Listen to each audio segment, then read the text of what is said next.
Thank you for joining us today, guys. Today we are joined by Rob Elliott out of Australia, which I'm sure you'll pick up soon. And excited to have you, Rob. To kick us off, can you introduce yourself and give a little bit of your background to the audience? Mate, well, thanks so much for the intro. Yes, I'm from Sydney, Australia, on the other side of the world where you are sitting over there in the States. I'm a sales and business coach who help entrepreneurs, help small business actually get a bit of focus about where they're going, what they're going. A lot of them have a problem around sales or basic business processes, and they need that coach there to sit there and help them through.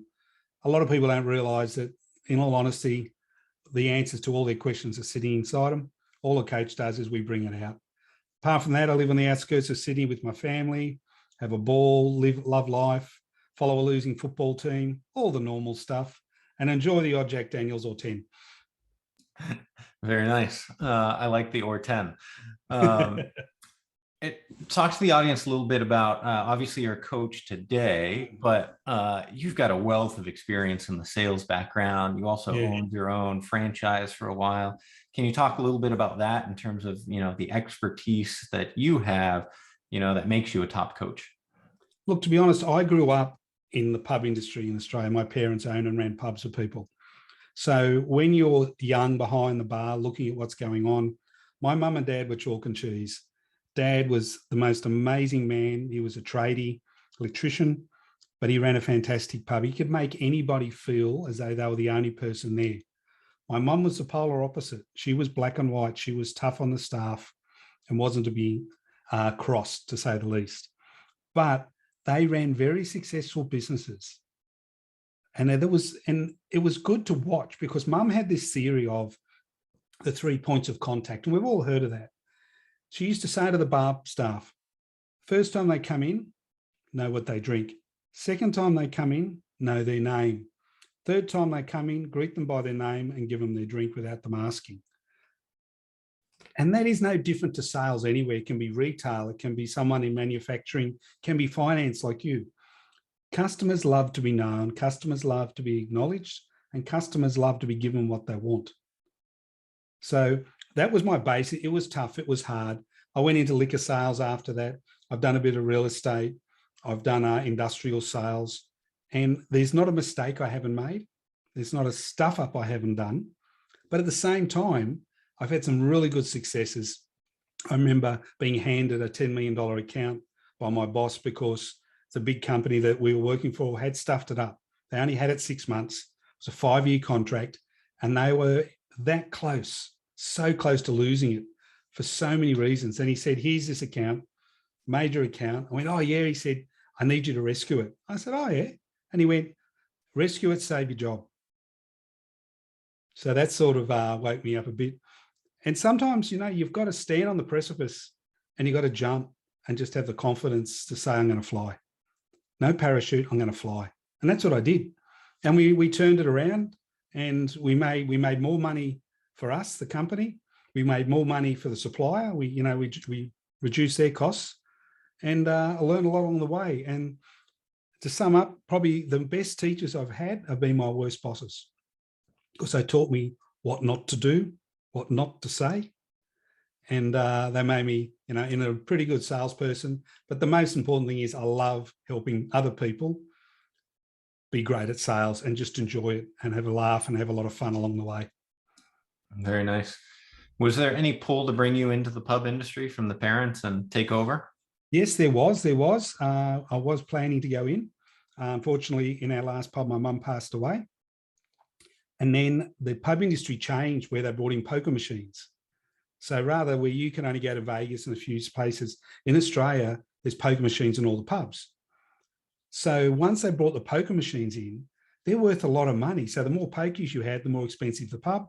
So the person like me who could afford a lease or buy a cheap pub was priced out of the game. So while I love working behind a bar, I love all that industry, I could go back in tomorrow. Unfortunately, there's not enough zeros in my bank account for me to be able to do it. So I had to walk away and find some other passion, and sales is sales, mate. Yeah, I'm sure that changed the atmosphere though of the whole pub environment, right? Like you go It from really a sent it communal broke. feel. We used to have a snack bar, which is for food, bands playing. and they got rid of the bands and put in poker machines. And this is a good thing for a lot of people. They see the brightest thing in their product and they put all their energy into its new product, but they forget the product that paid their bills. And that in many cases was the public bar with the regular person buying his hamburger, having a beer or taking his wife or girlfriend out. And they took their eye off what was their foundations of their business and invested it all into poker machines. And that worked for a couple of years until they all started to look back to their main bar and it was empty. Now it's changed. We're starting to get the bands back in the pubs, and pubs have broken their industry into three areas: entertainment, food, and pokies. Rather than have one, say if you can have two of the three running anywhere, that's fantastic. And it's no different to anyone's business. It doesn't matter what business you're in.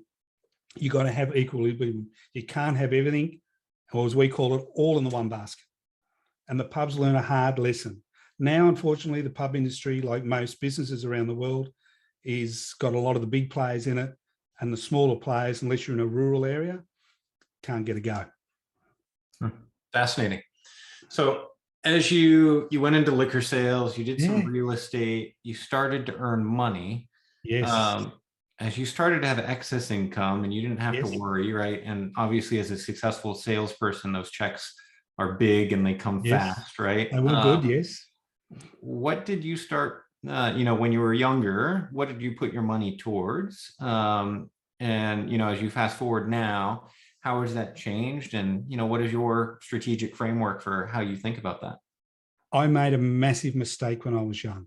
I had the choice of buying a 2-bedroom unit in inner city Sydney for $30,000, or I bought a car. What do you think a young fella did? You bought the apartment, I'm sure. I'm sure I did. Bought the bloody car, didn't I?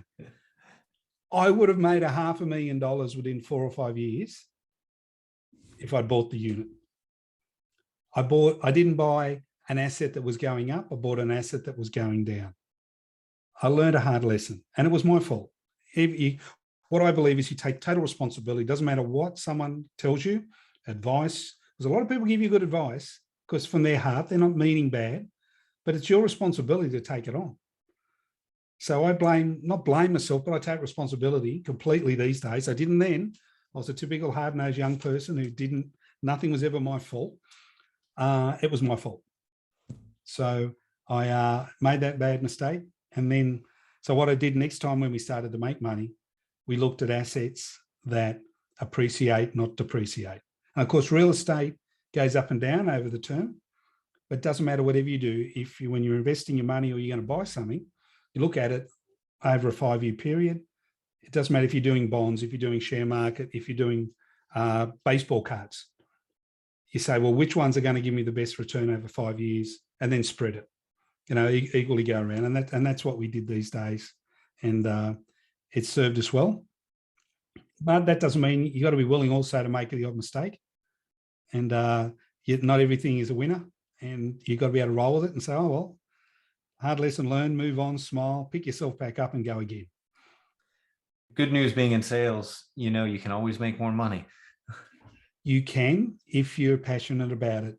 If I walked away from sales jobs where they went against my beliefs, I was working for a friend and I thought he was the right type of person. And I found out 4 weeks into it how he was getting the leads. And I was going into people's homes on false pretenses. And I could have made a lot of money, but I wasn't selling or doing something that I liked because I was going in under false. I didn't believe in the product then. I walked away. I walked away from the friendship. I walked away from the business, took a financial hit because why do something that goes against your core belief? You should never do that.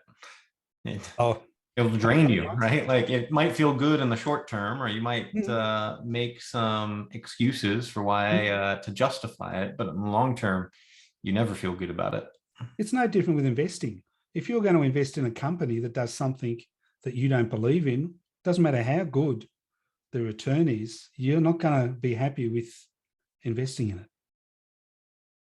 Same principle. That makes sense. Playing devil's advocate on the car versus the house. It was a Ford. which was our second mistake. Pesky American cars. Did being in a sales job, did having the nicer car, help give you more credibility in your mind to be a better salesperson? Depends on the sales job. Depends if it's visual or not. I think having a nice car makes you feel confident. Gives you that confidence. If you're not driving around in a bomb, I've had that commission only job where I had a bomb, which was the company car, and you used to hide it around the corner so customers didn't see you. That isn't good. You can have a nice car and you feel better. The car's clean. It doesn't matter how old it is. But if you're in, say, something like real estate, or you're a broker, a finance broker, or you're driving into someone's house or someone's business or parked outside where people come to see you, I think it's important to have maybe the next level up, but I wouldn't overspend or capitalize on it because it really is just a show pony. But if you can't back up, if you're driving the nice Mercedes or the BMW, but your sales skills are a bomb, it doesn't matter how good the car is, your customer's going to find out pretty quick. Yeah, that's fair. As a sales coach, Rob, you've probably talked to hundreds, if not thousands of clients. Yeah. What are some of the mistakes that you've seen them make, financially, as we're talking about, lessons and where you should put your money or advice and when what makes sense?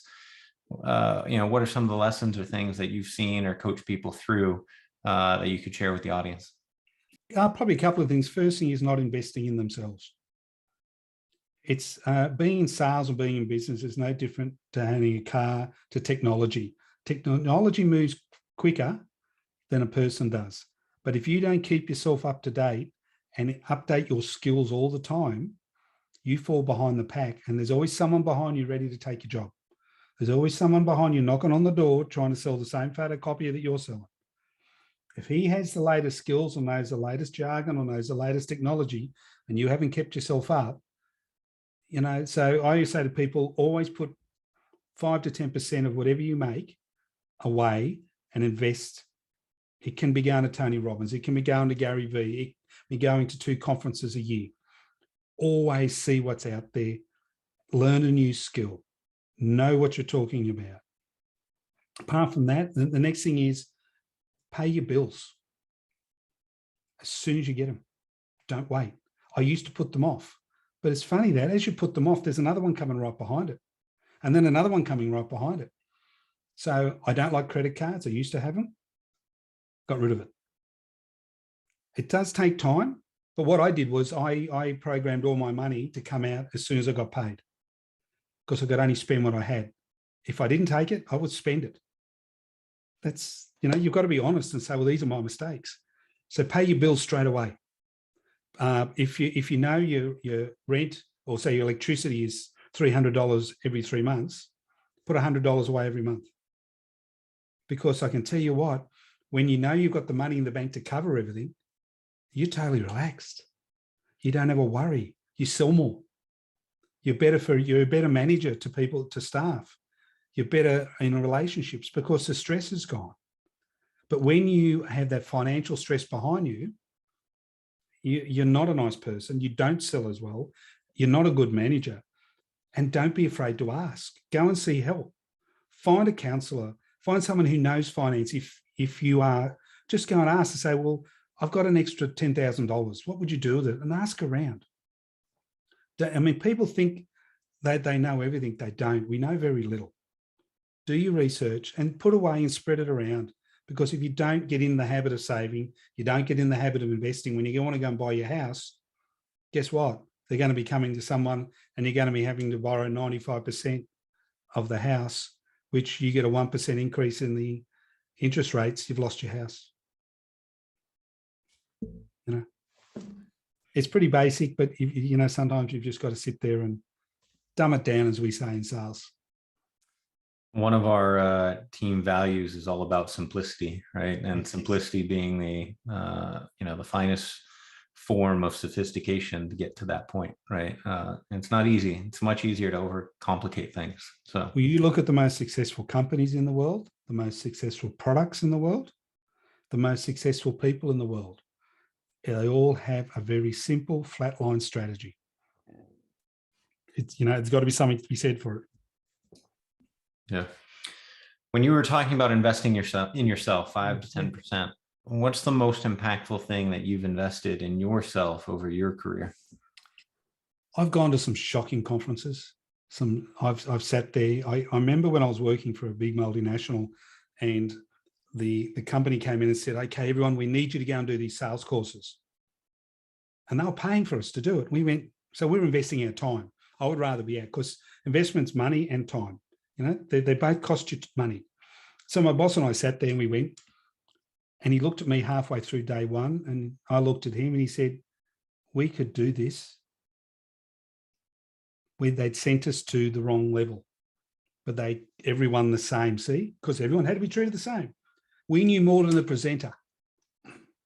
So first thing is, when you're talking about things that have been, do your homework on who is doing the course or the online course, and if it suits you. Sometimes it's personal development. I went and saw, when we were still around, I went and saw Tony Robbins a couple of years ago, UPW, Unleash the Power Within, in Sydney, and did the fire walk. 4 or 5 years ago, I never would have done something like that, because I would have just said, that's a load of rubbish. That's a load of this. That's a load of that. And then I had a look around and went, you know what, I'll delve a bit deeper in. Now I went to it, and I can honestly tell you, and he's not paying me to say this, and there's other people that do something similar, he did change my life. He did give me the belief, because once you have the belief and the courage, and yes, it cost me a bit of money. I had good seats. I had, you know, everything that went with it. Your whole attitude changes. Most people have the knowledge within them. All they need is someone to help them bring it out. Everyone, I would honestly say, training is very unique to every person. Some people can sit online and get something out of it. Some people react better to the one-on-one and the clapping and the noise, which is a Tony Robbins thing. Others just like to read books. A Simon Sinek, a Gary Vee, a Sharma, any of those. Find what works for you, and then go down deep, deep, deep and get everything you can out of it until you can get no more, and then find something else. But I would say personal development is more important than anything. You mentioned Tony changed your life and gave you belief. Yep. Was it belief in yourself? Was it belief in, can you articulate what belief is? I walked out, I remember them. It's anyone who's ever been, have you been to Tony Robbins? No, I have not. Okay. It's a unique experience. Okay. It takes them an hour to get you in the right zone to walk over hot coals. Right. So we were all day looking outside, and we could see them burning the wood.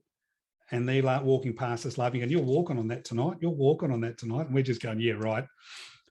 And so the process of getting you into the state of mind to do that takes about an hour, and you've got to fully commit.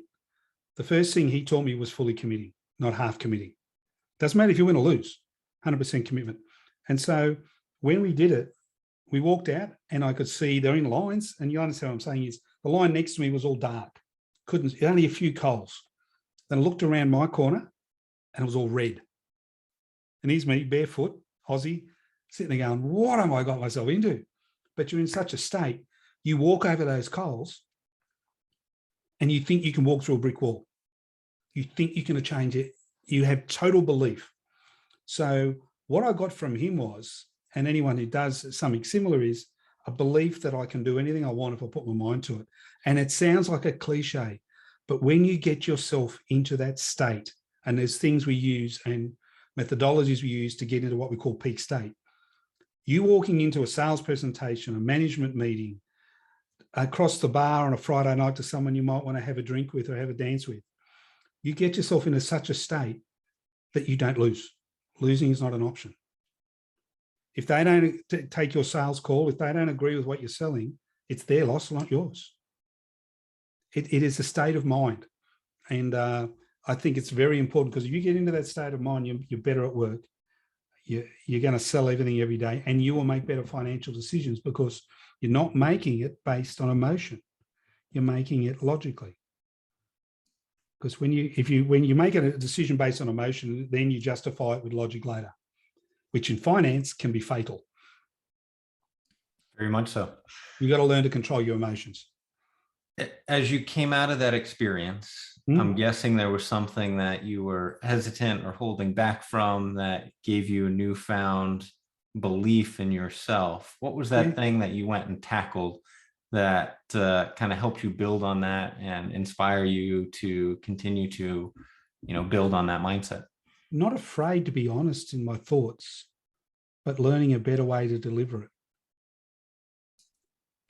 Because sometimes honesty, in my book, The Sales Chain, I talk about honesty. Now, honesty is very much underrated in sales and business. People don't react well to it until they work out that you are honest, because they're so used to people lying to them. So I learned that, yes, it's okay to be honest. It's okay to be wrong. Before I'd hide. I wouldn't tell lies, but I wouldn't tell everything because I was too busy wondering what they were thinking about me, what their opinion was. I didn't give a hoot when I came out of there. I didn't care what someone's opinion was because it was only an opinion. Yeah. So honesty is that, and not be afraid to be honest. It's neat. And it rocked a few people. I'm sure, especially those who like to conform and fit in and use popular opinion, right? I'm sure Conforming's not fun. Yeah, I'm right not there with fun you. at all. Yeah. Which is a bit of an Aussie thing. We hate to conform to anywhere or anything. So you guys would fit in well in Austin, right? Like keep Austin weird shirts. Mate, it's what I mean. Dull's boring. Get out there, enjoy life, and have fun. Yeah. As we're wrapping up, Rob, any last thoughts you've got for the audience? Look, with entrepreneurs and money, don't be afraid. Know your worth. Everyone, your time is worth money.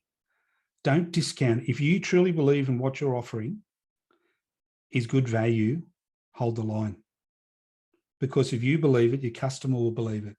As soon as you start discounting, you're giving away your money. And that's your worth.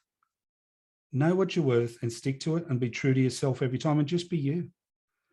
I say that to everyone. And be you in how you sell, be you in how you run your business, and be you in how you invest. Because if you be you all the way through, you'll be relaxed, you'll be chilled, and you'll be a better person for it. Very nice. That makes a lot of sense. What's the best way for our audience to connect back with you, Rob? Mate, you can get me on LinkedIn. You can get me on Instagram, The Real Rob Elliott, robelliott.com.au for the main website. And waiting on the publisher and all that to come out. I have a new book coming out called The Sales Chain, Tips, Tools, and an Insider's View to the Business of Sales. And there's something in that for everyone. Entrepreneurs who don't understand sales, who want to know the terminology and learn how to listen, how to talk, how to improve who they are when it comes to selling their product out there. Salespeople who are just trying to say, oh, what the hell have I got myself into? And, it can be senior business leaders who don't understand those guys at the end of the corridor every Friday making a lot of noise when he thinks they should be out selling. It's a bit of fun. It'll be out on Amazon and everyone else, Books and Noble and all those guys, if not by mid-December, by early next year.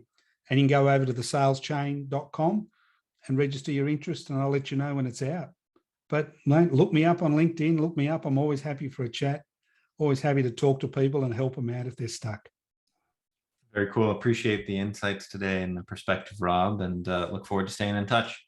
Mate, no worries. Give us a call anytime you like, but not in the middle of the night. Cheers. Cheers, buddy.